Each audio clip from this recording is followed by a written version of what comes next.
Hi guys. So I don't know if I was able to successfully delete that last video. I hope so because I had an emergency going on with the eyebrows. So hi. If you don't know who I am, my name is Christina. Um, you might know me on Facebook as Bales for Tails.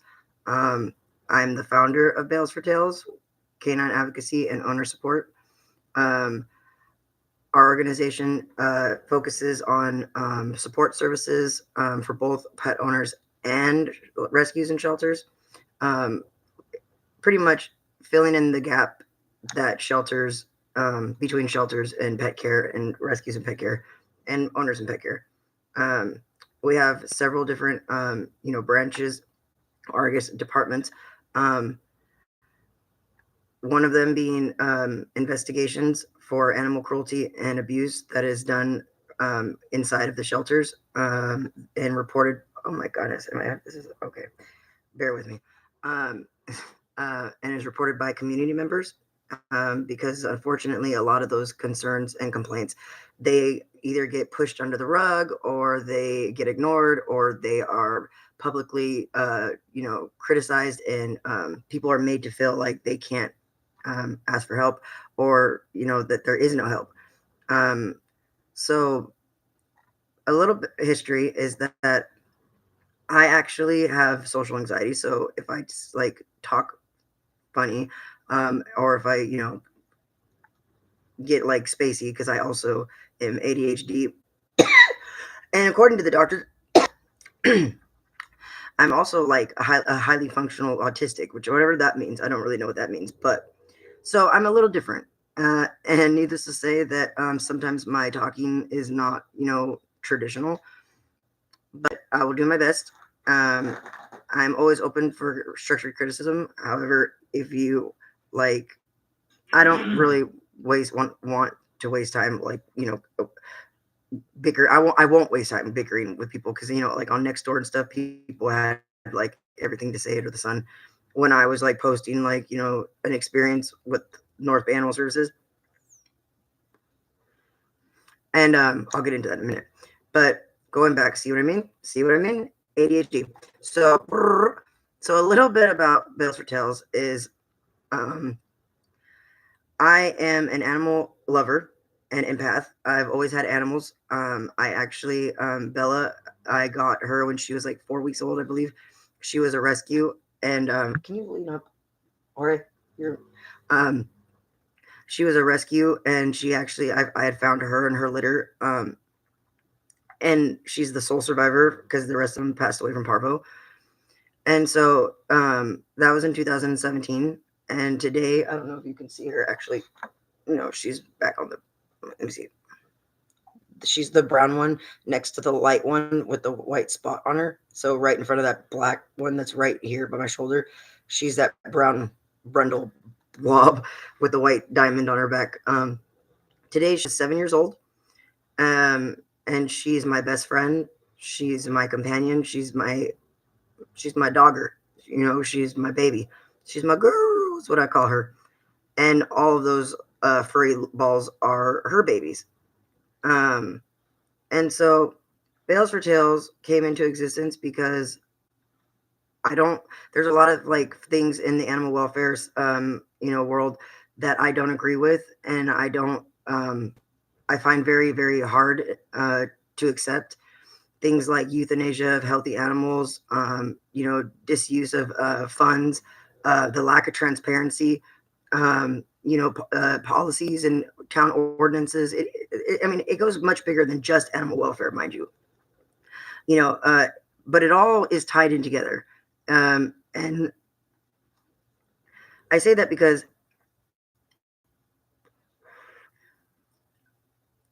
well, I should just share the story with you. So basically, Bella was 5 years old when my boyfriend got me a Labrador puppy. His name was Grizzly, and he was like, he too was really young. I think he was like 5 or 6 weeks. He was born in the back of a truck, and so we took him and I bottle fed him, and uh, I didn't think that I had to worry about them. And to be honest with you, I didn't. consider fixing Bella because, like I said, at that time she was already 5 years old, and I never had any issues. I just would keep her, secure when she was in heat. And she was always with. I mean, she's always with me. I mean, I'm never away from them at all. Like they're like closer to me than my skin. But and so I thought that at the very least that I would have some time to to either to consider it because there's was a lot. I mean, and there still is a lot of concerns that I have as far as what the uh, what can happen when you spay and neuter a dog. For one, it's not natural. I know that it is a human desire because it prevents litters. However, if they were intended to be sterile, then they would have been born like that, like a mule. Um, I just, because I wasn't into veterinary medicine, I didn't, and I have like a whole bunch of other stuff that I'm doing. The ADHD really puts it, it can sometimes be a really barrier in my life because I have like 50 million one things that I want to do, and then it's like, there's just not enough time in the day. But anyway, so at that time, I wasn't doing anything. I mean, I had nothing to do with like as far as like veterinary medicine goes. I was, diving into my criminal justice studies and my physics studies, and and just like really putting my all into that. And so then I freaking wait a minute, so back it up. So then I started taking like little classes, like the ones that the ASPCA offers, and just like watching YouTube and stuff. And then I love reading, so I was like reading some books that were written on veterinary medicine. And you know, for me at least, with everything going on in my ADHD head, it was just the negative or the possible negatives outweighed what I would have been, what I was going to try to prevent because I didn't think that was going to be an issue. And needless to say, she got pregnant when Grizzly was about 9 months old or 10 months old, I think, which was really surprising to me because I mean he was still a puppy, and well, I mean obviously not, but anyway. So when I found out that she was pregnant, when I started noticing changes in her, I reached out to every shelter and rescue in Sonoma County, and even outside of Sonoma County, and was like, how can I get my dog fixed? I didn't. I was going to get Grizzly fixed, and I was like, I explained the age difference and all this, and I was worried that she was going to have complications because of how old she was, and everybody was packed, everybody was booked, everybody didn't have no. Hey George, can you move? And everybody was like they didn't have any openings, and so she had her litter, and then Sonoma County Animal Services had shared with me that they offer programs for low cost spay and neuter because I'm on Social Security for my social anxiety and autism and ADHD and all that good stuff. And so uh, it was called the Love Me Fix Me program, and so I got approved for her, but they only schedule one day out of the month. And so for like for 4 months straight, right? Because the certificates is only good for like 4 or 6 months. I was calling every first of the month, and I would start calling at 7:59, and I wouldn't get through to a live person until like 8:20. And by that time, they had told me that everybody that their appointments were booked, and that I had to try again the next month. And so, long story short, in between the time that I had that certificate ready for her, um, you know, uh, just by pure, I guess it was an accident because it was just it had to have been at a time where we weren't either in the room or at home because when I go into like to my actual live classes, um, I obviously don't take them with me there, but um, so that's the only time that I could think of it because I mean it didn't happen in front of, I mean I didn't see it happen, but along came another litter. And so I was like, so that I was calling again, and I was like, look, I've been calling, I've been on the wait list, I got the certificate. I need to fix her. And I was like, but now I have a second litter coming that I'm gonna need help with. And everybody was full and whatever. And I said, well, if you the program that you have for the if you fix the mom and I surrendered the puppies to you. Could we do that? And they were full. They were full. They were full. And so, 1, 2, 3, 4, 5, 6 puppies were rehomed. 2 of them ended up going to shelters, which is what I really didn't want, and that's what was really hard for me because it was like I wanted to make sure that they weren't going to end up in a shelter.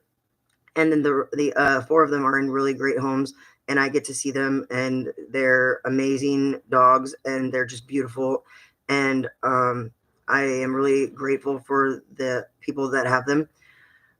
And then the rest of them, as you can see, are right there. I had them actively up for adoption, but it is hard when it's hard to find a good adopter.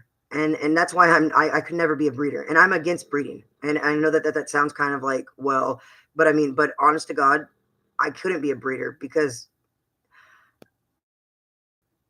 even with the puppies that I did rehome, it broke my heart for Bella because I just know what that feels like, and to see her look for her puppy and not understand what was going on and not understand like how they were there just a second ago and then not, as a mother, it broke my heart. And I love her, and I wouldn't, I don't want to be the reason that she feels any pain.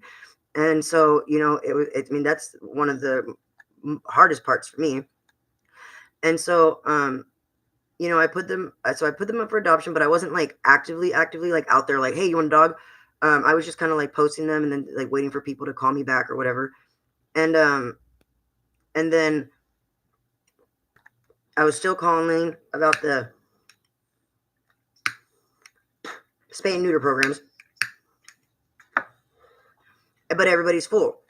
And mind you, just a side note, that literally since the first litter, the Humane Society's website has been booked out. I call them. They only have an appointment. Like they only schedule like once a week.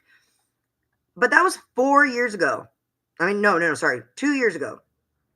So for 2 years straight, they haven't had any openings. So, I mean, if you know how to get into that program, please let me know. Luckily, now most of these guys are fixed. At least all the females are, which is, hey, that's part of the problem down. But, so prior to that, Petunia, which I don't know if you can see, she's actually the big, wait, let me see. She's actually the big one right there, the black one.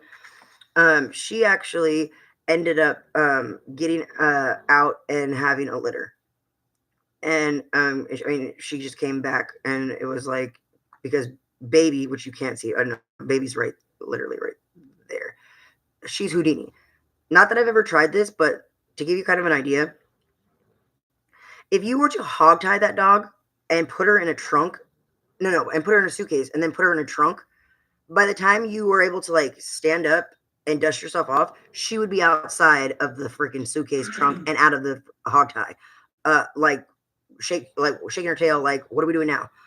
Like, I'm not kidding. She literally, I mean, she scales fences, she climbs chain link, she freaking, like, I mean, this dog is just like too smart. I mean, too smart. And she's a little ass. And so, like she has made holes in the fences, and needless to say, has decided that, one day she decided, as a couple times actually, she decided to take her sibling with her. And, over time, I was like, why is everybody like, why is she like, why is Petunia bigger than everybody? And there came a litter. By that time, North Bay Animal Services was coming out to the house because my neighbor, that's a cop, in a total douchebag, was complaining about the dogs getting out, which, okay, I get it. But it's not like they're out running amok every single day. It's dogs get out. That dogs get out. Things happen, But I really personally have a freaking belief. I have a belief that that Windsor is like an anti dog town, And I really think like I mean I'm gonna go there, but anyway, oh yeah, so my neighbor is a cop, and for reasons that I'm not even going to go on to in this video because it's really not important, but let's just say that there's a long history with me submitting complaints about him and all other members of the Sonoma County Sheriff's Department. Because if you live in Sonoma County, then you know that the sheriffs here, if you are not freaking an uppity up freaking blonde hair, blue eyed, you know, some type of connected to the elite, then they treat you like crap. They walk over your rights. I mean, there are some that are cool. Mr. Vale, if you ever see this, you're dope as fuck. But for the most part, especially Windsor, they got a lot of asshole cops that just want to, you know, do as they please to whoever they please, and I don't get down like that. I don't commit crimes. I'm not on probation. I don't need to bend over and grab my ankles for you. If you are going to harass me, then best believe there will be a complaint, and anything that any information that you want, you gonna get it yourself, and you gonna leave me the hell out of it, and expect a complaint. So needless to say, I submitted complaints about him because he was just like rude. Um, and so he started, and actually, I know what it sounds like, ooh, conspiracy, but actually, I love to exercise the FOIA rights. And so after receiving public records, emails from the town of Windsor, I actually have the proof that my neighbor, North Bay Animal Services in the town of Windsor, Sam Salmon and all them conspired because in order for code enforcement to come into a house, there has to be multiple complaints, and there has to be probable cause, right? Well, they compiled a whole bunch of these records from like 2019 and 20, where the dogs weren't even born yet, but things that sounded familiar to my situation. And then I don't know if it was on accident or if it's just because everything gets sent at once. I really don't know how that works. But there's an actual email from my neighbor to Sam Salmon talking about how, I mean, like literally planning how they can go about getting this complaint about the animals, about the number of animals. And I mean, like seriously. And that's why I have a lawsuit right now that I'm filing. Um, or that I filed, sorry. Um, but so anyway, um, I also have the emails that they are coercing Mark Scott on what to say. His reports make no sense because I don't have German shepherds. And he lied flat out. When he came to the house, he was like, "I'm just trying to help you, you know, get them spayed and neutered, blah blah blah blah."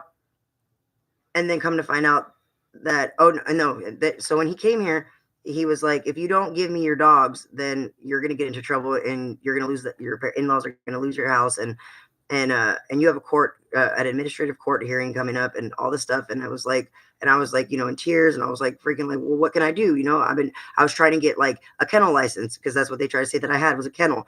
You know, even though I do rescue work and I'm foster base, they were just like not listening to that. Um, and then I had asked rescues if they could take the dogs into their custody, but let me foster them. And that wasn't good enough for the town of Windsor. And then, sorry, I'm trying to like make sure that I get everything into this. Oh yeah. So he's like, what dogs am I taking? And, you know, and I wasn't trying to make any problems for my in-laws, and it was just all happening all at once. And I was, you know, I was really just like freaking out. And so I was like, and how I couldn't choose the dogs. Like, how do you choose which of your children that you're going to sacrifice?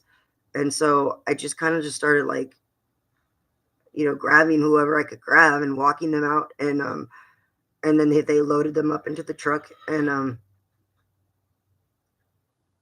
you know, like that next day I went to Mark and I was like, you know, how can I appeal this? And he was like, there's nothing to appeal because you surrendered them. And I was like, I didn't surrender them. You seized them, is what I thought. And he was like, no. And that was like the first red flag. And so I was like, so then I started looking into North Bay Animal Services.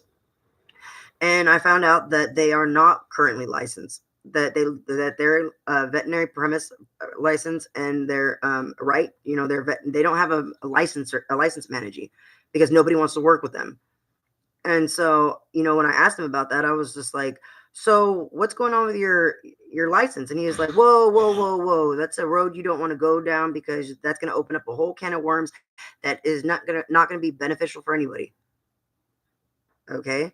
Uh, then I said, "Well, I want my dogs back," and he was like, "Well, let me get them fixed for you." And they in total took 6 dogs and 6 puppies, like three, two, oh, 2.5 week old puppies. Um, and so I was calling every day to check on them. He had said that I could go and volunteer at the shelter while they were there, so that way their time there would be a little easier for them and for me. Because I mean, that first night, I remember like going into the backyard and like just feeling so empty and hard. And and I was writing to Mark. I emailed Mark and he never would respond. And the whole time he was like, "I'm just trying to help you so that way you don't get in trouble with Windsor or whatever." And then when I got those public records, sorry, when I got those public records, I saw emails that he was actually the one that was like, "Yeah, this is violation of this AB, whatever, blah blah blah blah blah." You can consider that as a kennel, and I was just like, I mean, why? Like, what did I like? Why? I don't even know you, fool.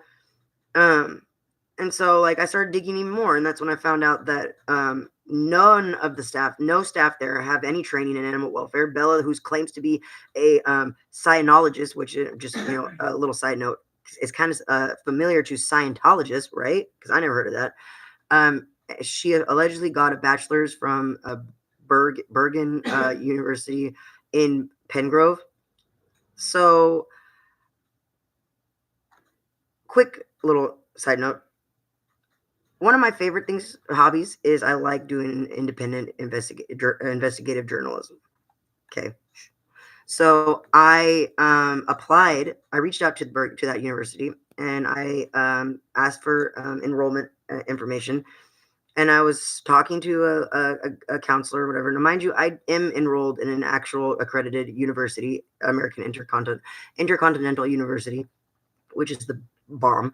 And so I know damn well that you can't simply just send an email and that's fine. Like they have to actually talk to you before anything, before anything is your classes are reinstalled, your aid, anything, right?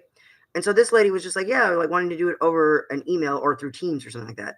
And I was like, okay. And she was like, well, it's $5,000. And I was like, well, that's not bad actually for a bachelor's. I mean, damn, because my bachelor's cost me like $60,000, and then my associates cost me no. My associates cost me 30,000, and my bachelor's cost me 65,000. And so I was like, that's actually like $5,000. And I was like, well, do you guys take financial aid, right? Because I could just use my aid, because with the with what I get back from AIU, I could just have them send over to that school. And then comes the email where she's like, well, actually, we're not accredited, so we can't take FAFSA.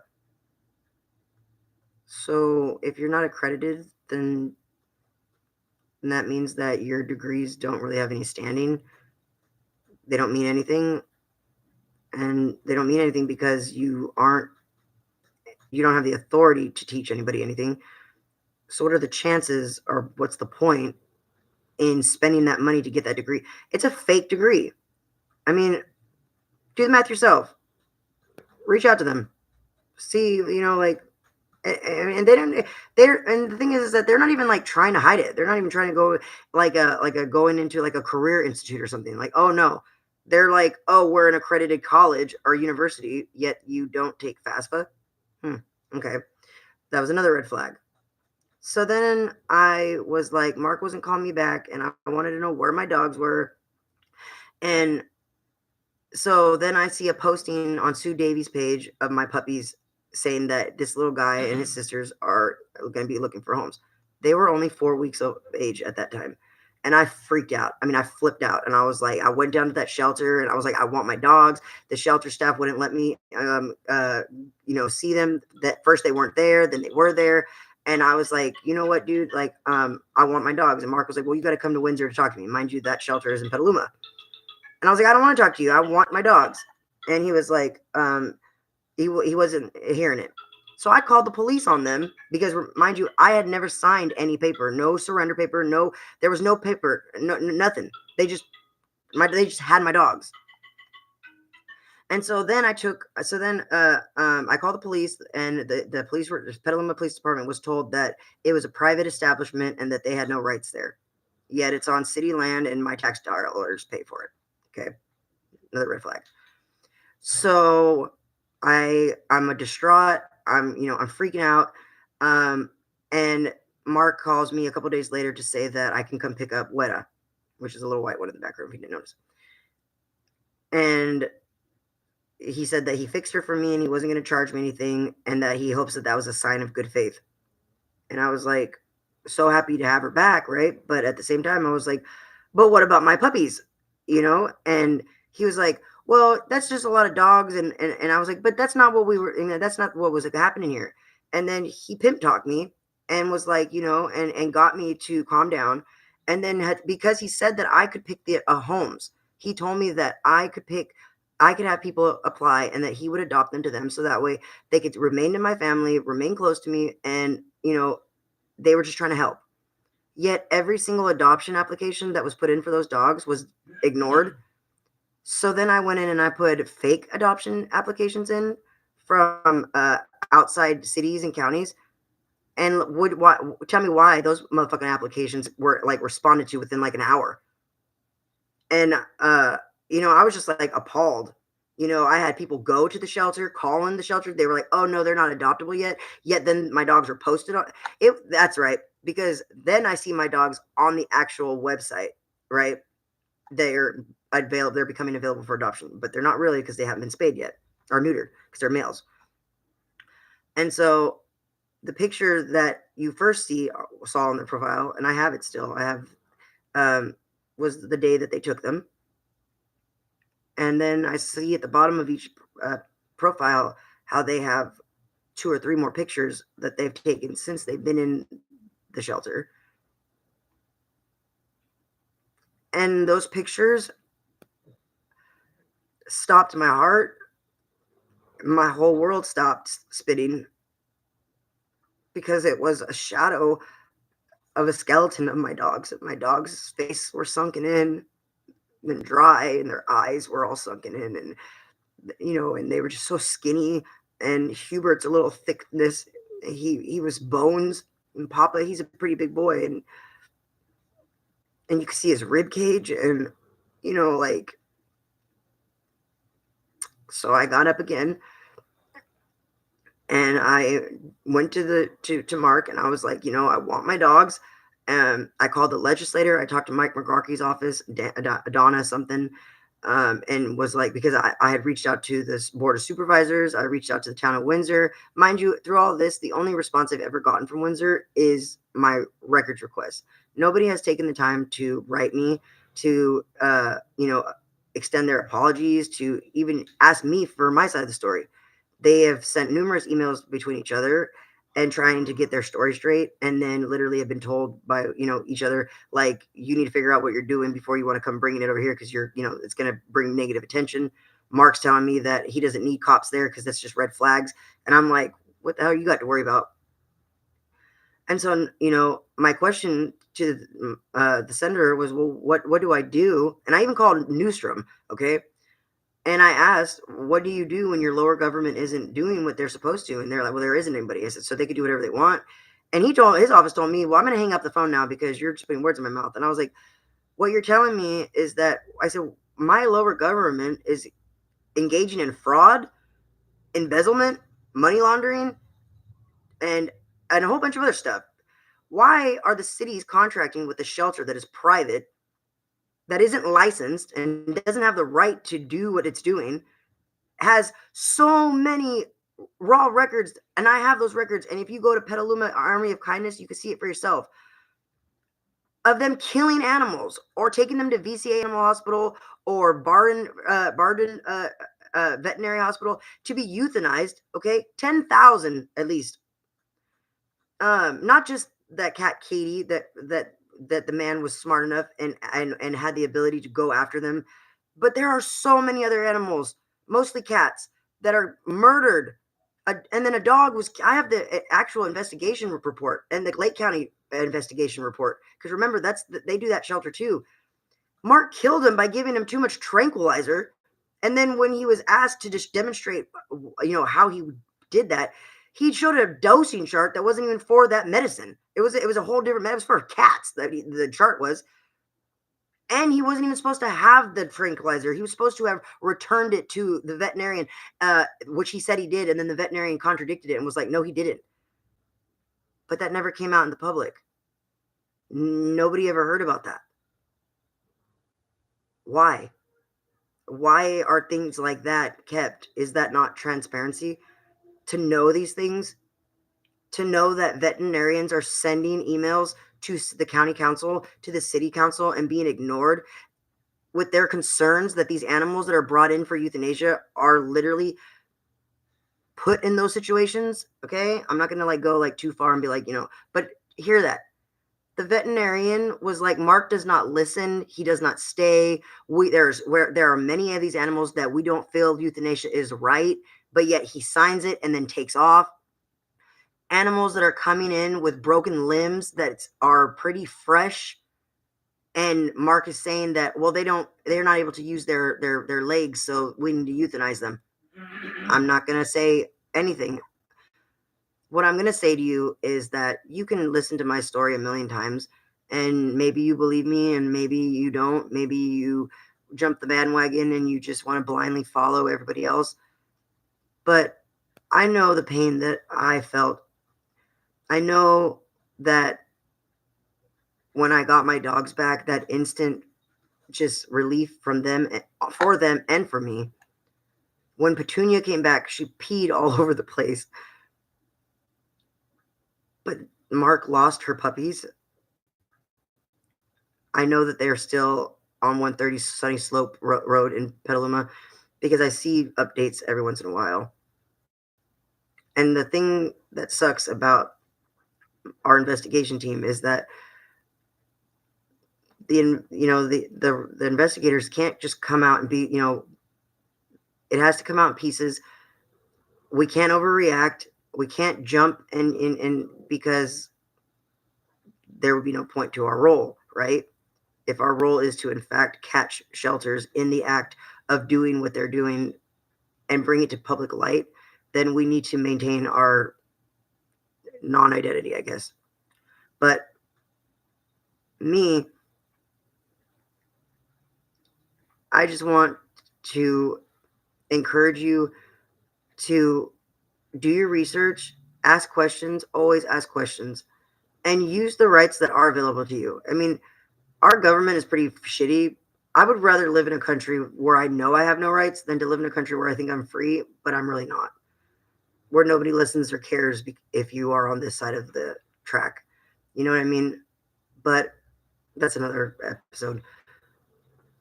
Request records, demand records, reach out to everybody.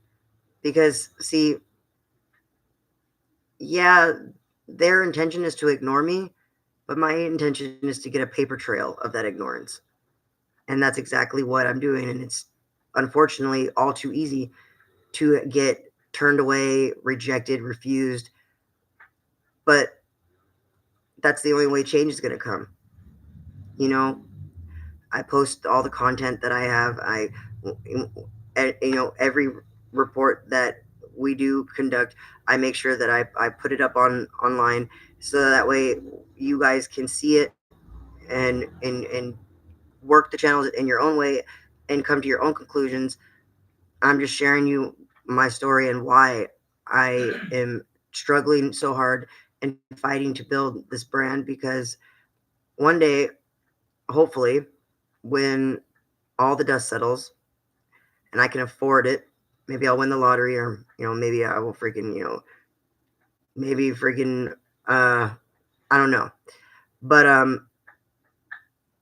want to open up sanctuaries where animals can come that are dogs and cats, I guess, but mostly dogs, because where dogs can come that are, on euthanasia list, and they can be placed in like apartments with people that are, in program like counseling or reentry, um, where they could actually live like, a real life, not just putting a little bed and making it look like a home, but actually having like, a person, a family, living a actual normal life, all the while, providing healing services to somebody who needs it because everybody knows just how healing animals are.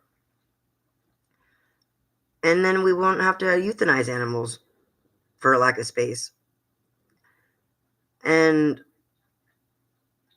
you know, I reach out to a lot of people and I do have a lot of, friends and support.